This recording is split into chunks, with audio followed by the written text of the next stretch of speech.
My name is Laura Leigh, and I'm a wild horse advocate. Traveled a million miles now, literally, in this fight for wild horses, to keep them free on the range and free from abuse and free from slaughter. I went to my first roundup because I wanted the truth. And I saw a full run. When I saw him in holding, his feet were literally falling off. And when I asked about what treatment he was getting and why we did things the way we did, it was kind of a joke, and people laughed. And the contradiction with this full dying and all this government bureaucratic protocol, it didn't sit right with me. And from that moment on, I've devoted every day and everything I do to changing it.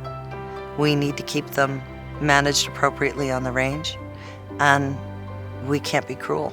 That kind of cruelty and abuse, it's not okay.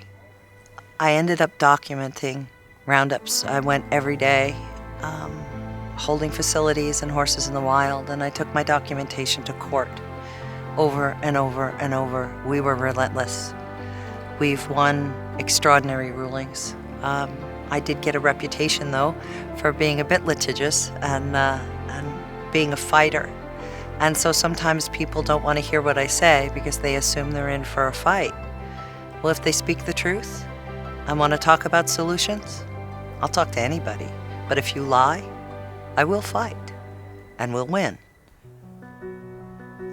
There's been a professional journey and a personal journey, and both have been extraordinary. In this fight for the horses, I fought breast cancer. I spent 3 years trying to decide whether I was going to give up the fight to go fight for the wild horses, to go fight for my life. And I realized it was the same thing, that to give up the fight was giving up my life. And through surgeries and radiation treatment, I stayed out there. This is the greatest work of art of my life. I'm lucky to have this fight. It doesn't leave much in the way of personal comfort or the things that a lot of people take for granted. I mean, putting your head on the same pillow every night or having a hot shower, to me, are luxuries.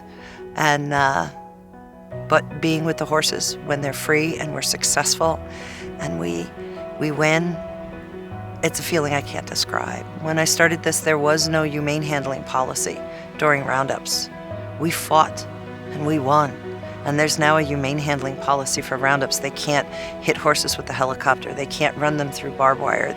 And that's worth every moment in this million-mile journey. I wouldn't trade a second.